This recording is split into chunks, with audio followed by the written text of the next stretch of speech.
사도행전 2장 1절에서 4절까지 말씀을 제가 대표로 봉독하겠습니다. 오순절 날이 이미 이름에 그들이 다 같이 한 곳에 모였더니 호련히 하늘로부터 급하고 강한 바람 같은 소리가 있어 그들이 앉은 온 집에 가득하며 마치 불의 혀처럼 갈라지는 것들이 그들에게 보여 각 사람 위에 하나씩 임하여 있더니 그들이 다 성령의 충만함을 받고 성령이 말하게 하심을 따라 다른 언어들로 말하기를 시작하니라. 오늘 이 시간에는 오순절 성령 강림이라는 제목으로 함께 은혜를 나누고자 합니다. 이번 주 새벽 기도회가 이제 시작되었는데 월요일부터 사도행전 말씀을 통해서 은혜를 나누고 있습니다.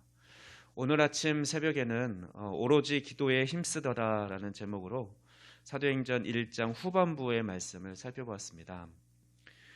제자들은 예수님의 약속대로 말씀대로 아버지의 약속하신 것을 위해서 그 응답이 있을 때까지 오로지 기도에만 전념했는데 바로 이때 초대교회가 성령 세례와 성령 충만을 받게 됩니다. 또한 가룟 유다를 대신할 새로운 사도를 세우는 과정에서도 그들은 먼저 합심해서 기도하였고 그렇게 그런 과정을 통해서 또 하나님께 물어가면서 기도로 물어가면서 사도를 세웠습니다. 따라서 우리 작동교회도 모든 일에 앞서서 기도로 나아가고 우리가 모일 때마다 오로지 기도에 힘쓰자고 권면하였습니다. 이 시간에는 사도행전 2장 1절에서 4절 말씀을 통해서 초대교회에 임한 성령의 임재 모습을 함께 살펴보고자 합니다. 성령 강림이 오순절에 임했기 때문에 먼저 오순절의 의미를 살펴보겠습니다. 오순은 제50을 의미합니다.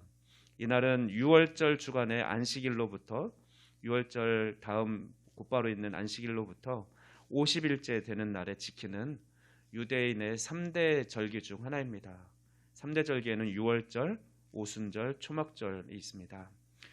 오순절은 6월절 기간에 처음 익은 열매, 첫 열매죠. 첫 열매를 드린 그 보리 곡식국단을 제단에 드린 날로부터 해서 밀 추수가 끝나는 49일, 즉 7주간의 추수 기간 다음 날이기 때문에 77절이라고도 합니다. 그러나 유대인들은 1세기경부터 이 오순절의 의미를 둘 때 이스라엘 백성들이 출애굽을 한 지 50일째 되는 날에 율법을 받았다, 시내산에서 율법을 받았다, 십계명을 받았다 해가지고 이것을 기념하는 의미를 두어서 그렇게 절기로 명절로 지키기 시작했습니다. 그들이 1세기경부터 그렇게 지켰다면 이거에 빗대어서 오늘 우리가 살펴볼 본문의 오순절은 어떤 의미가 있는지, 영적 의미가 있는지 한번 생각해 보면 오순절은 예수님께서 6월절 어린 양으로 이스라엘 백성들이 출애굽할 때는 실제로 어린 양을 잡아서 했죠. 그런데 이제 신약 시대에는 예수님이 오신 이후로는 예수님께서 6월절 어린 양이 되셔서 십자가에 못 박혀 돌아가시고 부활하셨습니다. 그 부활이 바로 이스라엘 사람들이 보리 곡식을 처음 베서 첫 열매를 드리는 바로 예수님께서 부활의 첫 열매가 되셨습니다. 그로부터 50일째 되는 날로 그리고 또 시내산에서 50일째 되는 날 율법, 언약을 받았던 것처럼 계명을 받았던 것처럼 십계명을 받았던 것처럼 이 오순절에 성령 강림을 통해서 성령의 시대, 새로운 법, 성령의 법을 받게 되는 그런 영적 의미가 있습니다. 이들은 120명이 마가의 다락방에 모여서 함께 마음을 모아 기도하면서 예수님께서 말씀하신 대로 예루살렘에 머물러 있으면서 하나님 아버지께서 약속하신 것, 가장 좋은 것을 주리라. 내가 하나님께로 가야, 아버지께로 가야 더 좋은 것을 주실 것이다. 바로 그 성령님, 성령 세례를 받을 것이라고 예수님께서는 말씀하셨는데 그 약속을 기억하면서 두렵고 떨림으로 기도하면서 또 간절함으로 그렇게 기도할 때 성령이 임했습니다. 사도행전을 기록한 누가는 2절, 오늘 본문의 2절에서 4절 말씀을 통해서 그 모습을, 성령이 임재하는 모습을 세 가지로 묘사하고 있습니다. 첫째는 2절 말씀을 보면 성령님의 임재는 바람으로 묘사합니다. 호련히 하늘로부터 급하고 강한 바람 같은 소리가 있어. 여기서 바람이 성령의 임재하심에 대한 징표로서 나타난 것은 어원적으로 볼 때 바람과 영이 비슷하기 때문에 그렇습니다. 영은 푸뉴마라고 하고 그다음에 바람은 푸노에라고 하는데 비슷하고 그 어원에서 그 비슷한 것을 볼 때 그렇게 유대인들은 생각하고 있습니다. 또한 이런 연관에서 예수님께서도 니고데모에게 중생에 대해 말씀하실 때 역시 비슷한 표현을 씁니다. 요한복음 3장 8절 말씀을 보면 니고데모가 예수님께서 거듭나야 한다 라고 이렇게 말씀하실 때 어떻게 사람이 다시 태어나지? 라고 궁금해할 때 예수님께서는 이렇게 성령님을 바람에 빗대어 묘사합니다. 바람이 임으로 불매 내가 그 소리는 들어도 어디서 와서 어디로 가는지 알지 못하나니 성령으로 난 사람도 다 그러하니라. 또한 구약에서도 하나님의 임재를 바람으로 묘사한 곳이 많이 있습니다. 특별히 열왕기상 19장 11절 말씀을 보면 이제 엘리야에게 하나님께서 성령님께서 임하실 때 모습을 바람으로 묘사합니다. 19장 열왕기상 19장 11절 말씀입니다. 여호와께서 이르시되 너는 나가서 여호와 앞에서 산에 서라 하시더니 여호와께서 지나가시는데 여호와 앞에 크고 강한 바람이 산을 가르고 바위를 부수나 바람 가운데 여호와께서 계시지 아니하며 바람 후에 지진이 있으나 지진 가운데도 여호와께서 계시지 아니하며.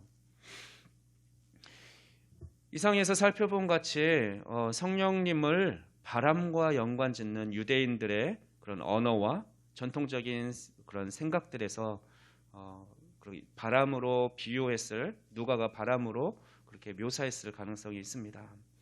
그러나 바람 같은이라고 했기 때문에 바람이 성령과 동일한 것은 아니죠. 다만 하늘로부터 급하고 강한 바람 같은 소리, 이것은 성령의 능력과 그의 오심에, 성령님의 오심에 충만한 모습을 그렇게 가리키는, 묘사하는 것에 불과합니다. 그리고 이것은 제자들이 지금까지 체험했던 것보다 더 친밀하면서도 인격적이고 또한 강력한 방법으로 성령님께서 임재하셨다는 것을 나타냅니다. 두 번째로 누가는 3절 말씀을 통해서 성령의 임재를 불로 묘사하고 있습니다.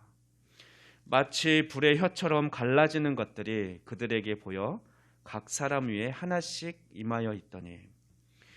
여기서 불의 혀란 실제로 우리가 불을 그림으로 그릴 때도 그렇고 혀가 그렇게 갈라진 것처럼 그렇게 이제 묘사를 하는데 그 모습을 묘사하는 것입니다. 구약에서도 여러 번 하나님의 임재를 불로 표현한 것을 볼 수 있습니다. 대표적으로 모세를 하나님께서 만나실 때 호렙산에서 떨기나무에 붙은 불로 그렇게 임재하셨고, 그렇게 된 불은 구약시대 일반적으로 하나님의 전능하신 능력을 상징하며 또한 더러운 것을 깨끗하게 하시는 하나님의 사역을 상징하기도 합니다. 또한 불은 동시에 하나님의 심판을 상징하기도 합니다. 이런 불의 모습으로 성령님께서 그 무리 가운데, 제자들 가운데 임재하셨습니다. 세 번째로 4절 말씀을 보면 성령님의 임재가 각종 방언의 모습으로, 방언과 함께 임한 것을 볼 수 있습니다. 4절 말씀 보면 그들이 다 성령의 충만함을 받고 성령이 말하게 하심을 따라 다른 언어들로 말하기를 시작하니라. 하나님은 바벨탑 사건을 통해서 사람들의 언어를 혼잡하게 하셔서 그들을 흩어버리셨습니다. 그런데 지금 제자들이 성령을 따라 다른 방언으로 말하게 된 이 사건은 혼잡게 되었던 언어가 다시 회복되는 것을 의미하고 또한 새 시대의 도래를 예고하는 것이 됩니다. 이것은 또한 주님의 부활 소식이 전 세계로 확산될 수 있다는 것을 암시하기도 합니다. 모여있는 제자들은 다 유대인들이었거든요. 그런데 이제 내일 살펴볼 말씀이지만 오늘 본문 위의 말씀 보면 디아스포라, 각 세계 곳곳에 흩어졌던 믿음 좋은 유대인들이 절기를 지키기 위해서 예루살렘에 와서 지금 머물고 있는 기간인데, 갑자기 마가의 다락방에서 이상한 큰 소리들, 내가 살고 있는 나라에서 그 나라 사람의 말이 들리네? 하고 가본 거죠. 그랬더니 내일 살펴보면 한 15개 지역 나라가 언급되는데, 그 말들로 120명이 기도하고 있는데, 또는 말하고 있는데, 자기가 살고 있는 그 나라의 말로 각각 말하고 있는 겁니다. 이것은 저 사람들이 우리나라에 살고 있지 내가 살고 있는 지역에 살고 있지 않은데 내가 살고 있는 지역의 말로 말한다는 건 무엇입니까?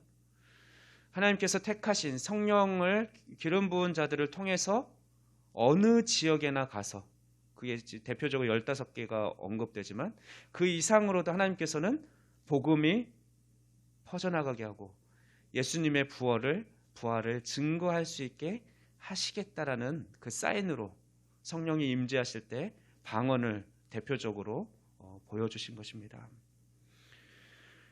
한편 이 구절에서 성령의 세례라는 부분이 나옵니다. 성령의 충만함을 받고 이렇게 되는데, 성령의 세례를 말하지 않고 성령의 충만함을 받았다라고 합니다. 예수님께서는 사실 앞서 1장에서 사도행전 1장에서 살펴보면 성령 세례를 받을 것이다 이렇게 말씀하셨는데, 여기서는 성령 충만을 이야기합니다. 그래서 우리는 성령 세례와 성령 충만의 의미, 어떤 차이점, 이거에 대해서 좀 다시 한번 생각해보고 다음 말씀을 이어가야 할 것 같습니다.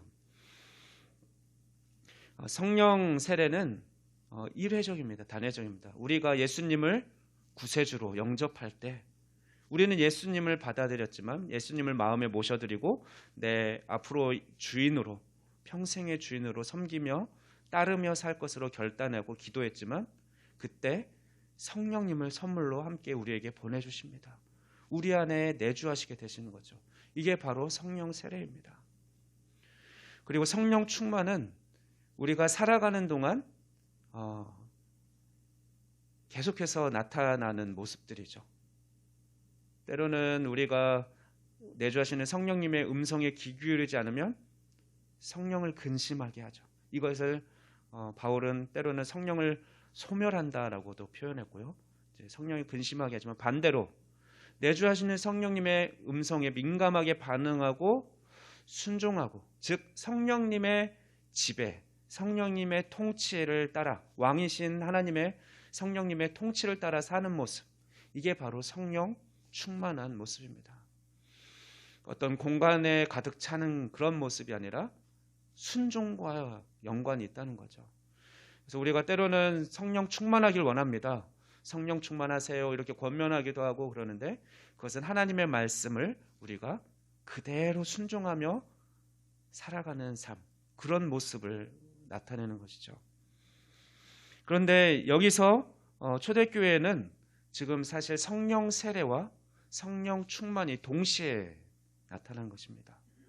나중에 뒤에 가서 이제 사도행전에서 베드로가 성령 세례라는 부분과 성령 충만의 모습을, 여기서는 누가가 충만으로 기록했지만 같이 사용하는 것을 볼 때 동시에 역사했다라는 것을, 성령 세례가 기도하면서 성령께서 임재하시면서 그들에게 새 영을 부어주셨고, 또한 동시에 그러면서 충만한 모습으로, 그 증표로, 대표적인 증표가 바로 방언이었습니다. 그렇게 나타나는 것이죠. 또한 우리가 방금 4절 말씀을 통해서 우리가 기억할 것은, 방언으로 함께 하셨다는 걸 볼 때 이것은 언어로 표현한 것인데, 언어로 임재하셨다는 것은 인격으로 오셨다라는 것도 우리가 생각해 볼 수 있습니다. 왜냐하면 언어에는 그 사람의 마음과 생각을 나타내는 것이기 때문에 그렇습니다. 그러므로 우리가 성령 충만하다는 것은 성령님의 통치, 성령님의 지배를 받는 것이기 때문에 우리의 말과 행동이 또한 변하게 되겠죠. 그렇게 말로, 인격의 모습으로 성령님은 120여 명 성도들에게, 제자들에게 임재하셨습니다. 그렇게 성령님께서 충만한 모습으로 임재하신 것을 우리가 살펴볼 때 저는 오늘 말씀에서 특별히 3절 말씀의 하반절 보면 각 사람 위에 하나씩 임하여 있더니 성령이 불의 혀같이 갈라지는 모습으로 임재하셨는데 누가 기록하기를 각 사람 앉아서 기도하는 또는 서서 기도하고 뭐 이렇게 있었겠죠. 그 사람들 머리마다 한 명씩 한 명씩 그 위에 그런 불의 혀같이 갈라지는 것들이 위에 있었다는 거죠. 그래서 우리가 함께 합심해서 기도하고 그럴 수 있지만 개인적으로 성령님은 인격적으로 만나주시고 임재하신다는 겁니다. 어떤 단체, 너희는 같은 작동교회니까 합심해서 모여서 뜨겁게 기도하니까 한꺼번에 보죠. 물론 이제 그 동시에 그렇게 임할 수도 있지만 또는 뭐 그렇다고 해서 더 열심히 기도하는 어떤 한 사람에게만 또 성령을 부어주시는 것이 아니라 각자가 간절한 마음으로 성령의 임재를 구했다면 그 각자에게 한 사람씩 각자에게 성령님은 임하신다라는 것입니다. 이것은 예수님께서 하신 그 너희가 내 증인이 되리라. 성령이 너희가 권능을 받고 한 사람 한 사람 너희를 이제 말씀하셨는데 어떤 한 사람이 뭐 대표로 베드로가 받을 거라고 말씀하시지 않으셨는데 그 말씀이 이루어진 거고 특별히 요엘 선지자를 통해서 말씀하셨던 그 예언이 성취된 것입니다. 요엘 2장 28절 29절 말씀을 제가 봉독해 드리겠습니다. 그 후에 내가 내 영을 만민에게 부어주리니 너희 자녀들이 장래일을 말할 것이며 너희 늙은이는 꿈을 꾸며 너희 젊은이는 이상을 볼 것이며 그때 내가 또 내 영을 남종과 여종에게 부어줄 것이며 하나님의 영을 하나님께서 이스라엘을 회복하실 그때 하나님의 영을 만민에게 모든 사람에게 부어주실 것이다 라고 예언해 주셨는데 그 말씀이 바로 새로운 성령의 시대를 열어가는 오순절 성령 강림의 때에 그대로 성취가 되었다는 겁니다. 각 사람에게 성령님이 임재하셨습니다. 이제 말씀을 정리합니다. 오늘 말씀을 통해서 성령님이 어떤 허구나 또는 허상이 아니라 바람과 같은 청각 그리고 불의 혀와 같은 시각으로 그리고 각 곳 방언으로 그렇게 임재하시는 하나님의 능력임을 살펴보았습니다. 또한 성령님은 인격이시기 때문에 간구하는 무리 가운데 동시에 임하시기도 하지만 각 사람에게 한 명 한 명에게 임하셨다라는 것을 우리가 살펴보았습니다. 사랑하는 성도 여러분, 성령님의 충만한 모습이 우리 개개인에게 늘 그렇게 충만한 모습으로 임하기를 간구합시다. 성령님의 온전한 통치가 우리 개개인에게 있기를 간구하며 살아갑시다. 그래서 우리 모두가 날마다 성령님의 능력과 성령님의 역사를 경험하며 그렇게 살아가는 그런 놀라운 축복의 삶을 살아가기를 권면하고 또한 소망합니다. 기도하겠습니다. 살아계신 하나님 감사합니다. 오늘 말씀을 통해 초대교회에 임했던 성령님의 모습을 볼 수 있게 하시니 감사합니다. 성령님, 오늘 이 시간에도 우리에게 충만히 임재하여 주시옵소서. 간구하는 우리 개개인에게 바람소리같이 불에 갈라지는 혀같이 또한 여러 방언의 모습으로 임재하여 주시옵소서.